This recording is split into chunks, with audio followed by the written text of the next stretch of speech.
And here we go, in ages long forgotten, Shining Force.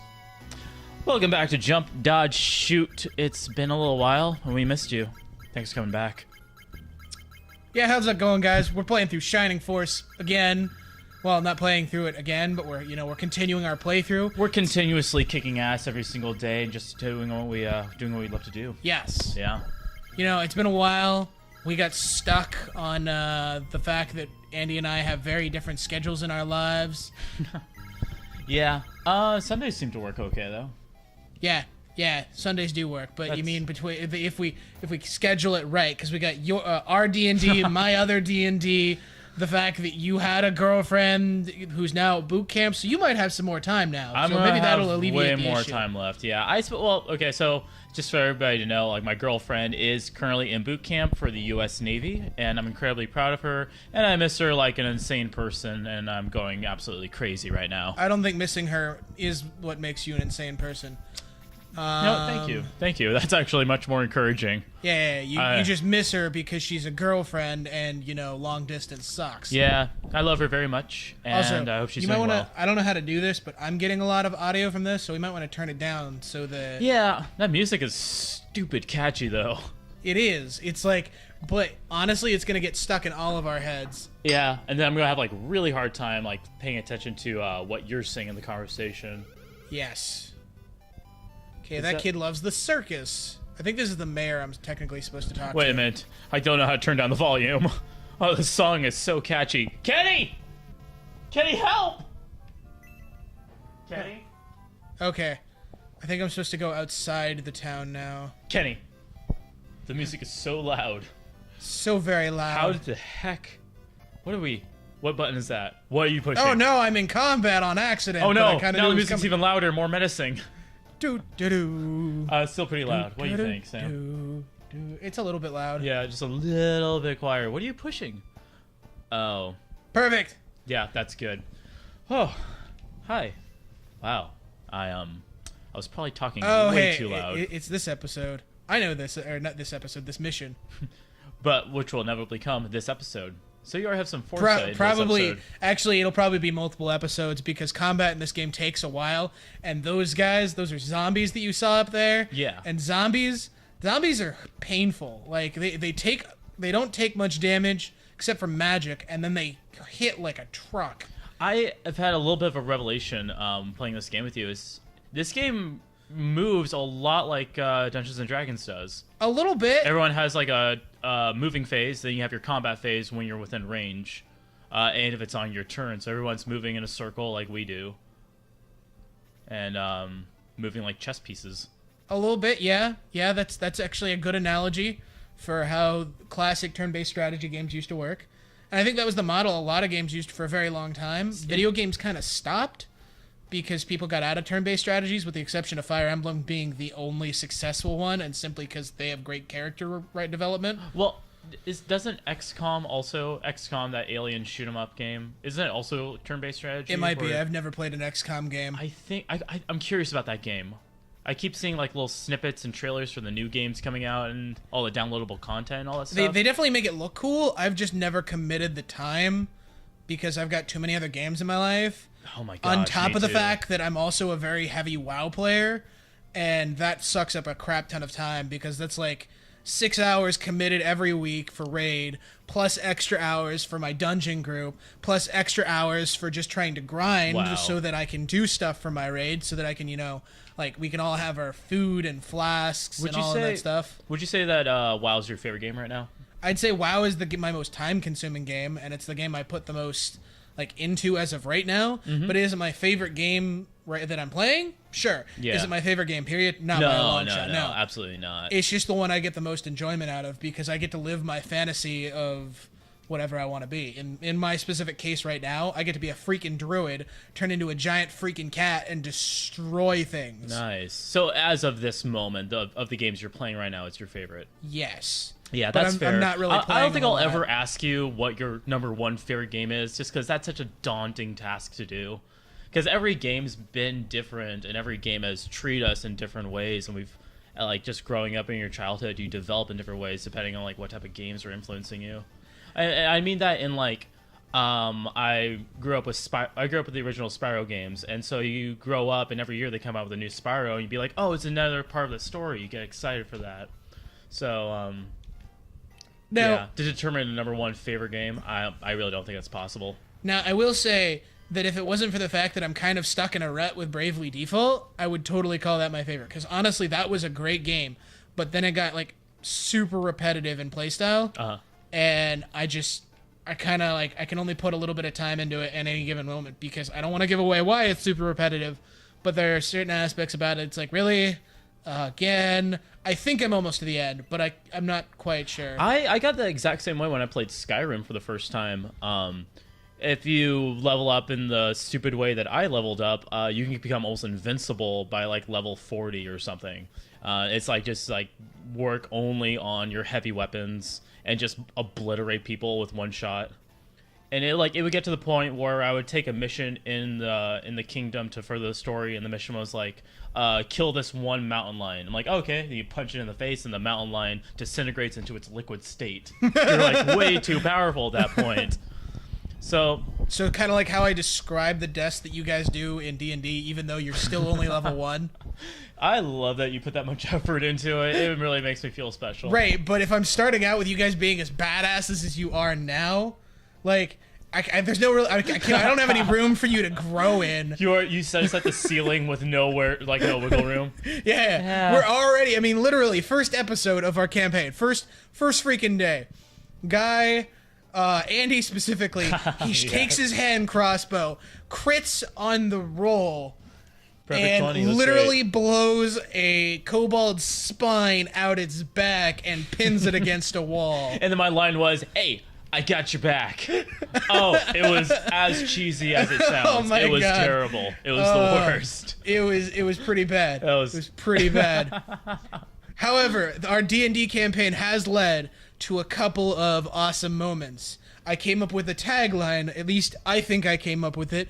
I've never seen it anywhere else. Okay, yeah. Of, for every critical success, there is also a crit fail. Yep. Immediately after saying that, this was after Andy rolls a 20 on convincing a guy to give us the keys. We really needed the keys for a door, and he was the only one that had them.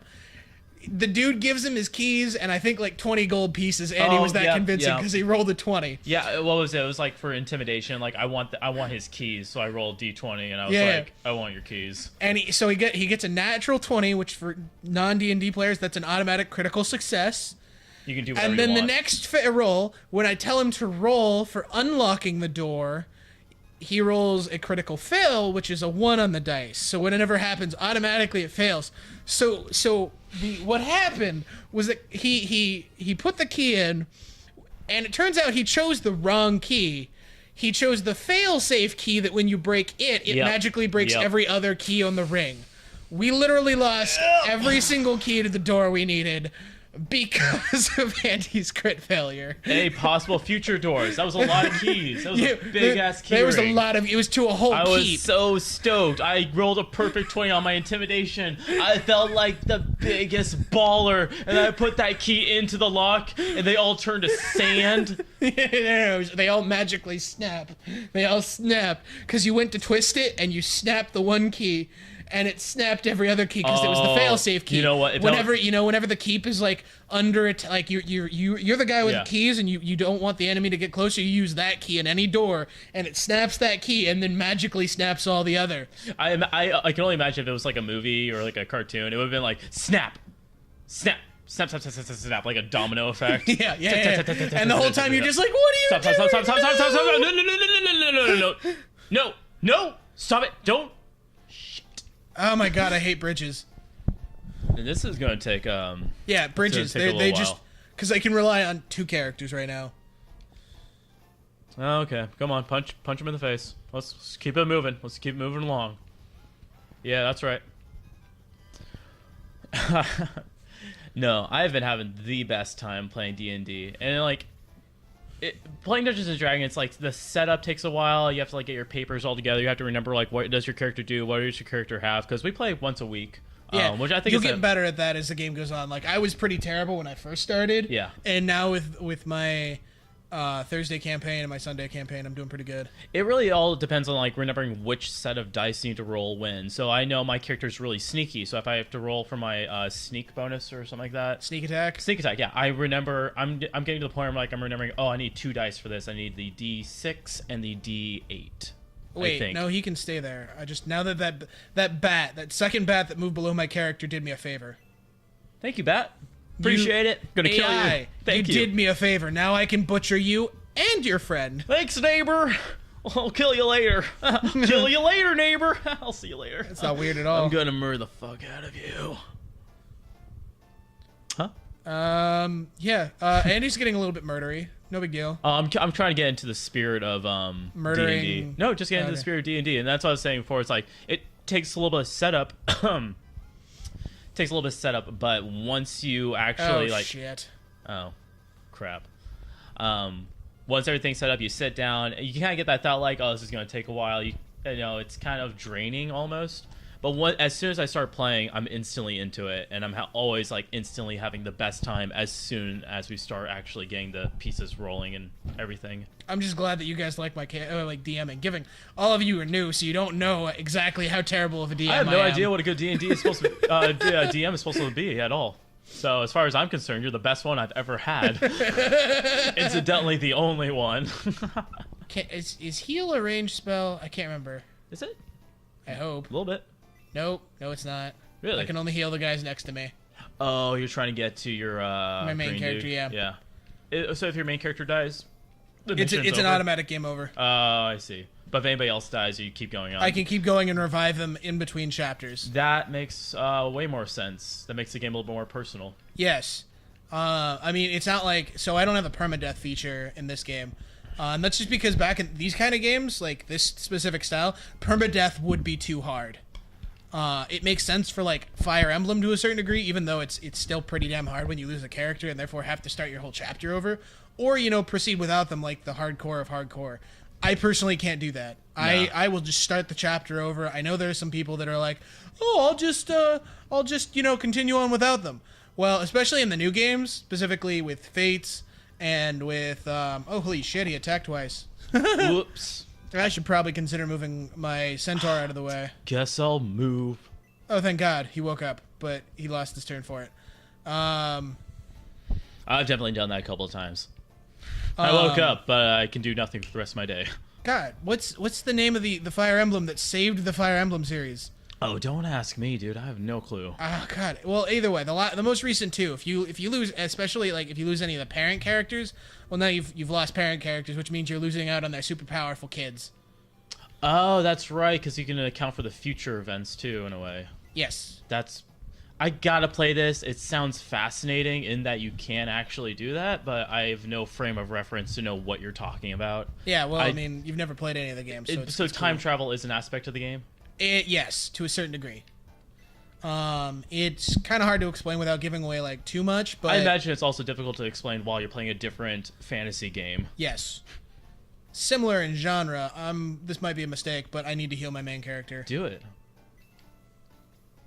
There you go. Okay, pressing right on the keyboard should not just be select the next person, whichever one you feel like. It should be select the person that is on your right. Yeah, game developers from 20 years ago. I'm just saying. It's continuity air sound. Finally, we get to use one. Oh my God, we came up with that before I even started recording, and we've not had a chance to use it yet. I knew it was. I had to be on top of it. That's all it took. That felt good. Yeah, it felt if right. Sam loves one thing, it's continuity. Continuity errors get Sam steez like none other. I've seen Sam go on insane rants because something of some lore was not. It wasn't perfect. It wasn't perfect. There was a plot hole. Plot holes are like the bane of my existence. And plot holes really do take away from the realism of the story. And so when a story is actually realistic in certain aspects, it makes it more engaging. Like to know that certain aspects of Batman are actually factual. You're like, whoa, it's almost real. But when it's so blindingly inaccurate in a very specific regard, like, oh, if this happened, nobody would exist or something weird like that, like a big butterfly effect. It makes it less engaging, I think. Yes. You're gonna die. I respect you for that, but damn, you've gone off the deep end with a couple of them. I've seen you like bring out some demons. I'm like, this is not the Sam I know. This is not my friend from high school. It's never gotten that bad, guys. He's exaggerating a little. It's like we're in public sometimes. We're like freaking lying at Dairy Queen. I'm like, oh my god, no. Oh no. I need to get my ice cream right now and leave. I will wait in the car.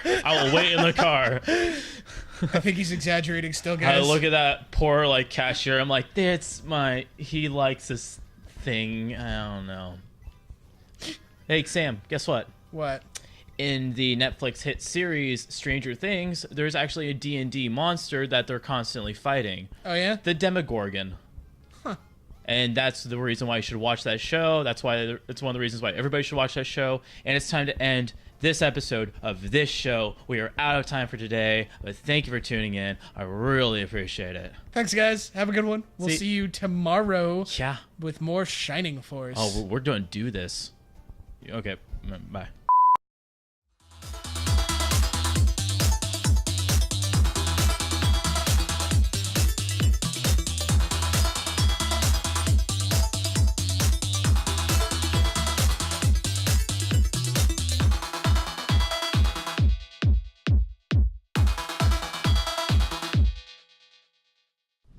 Bow, bow, bow.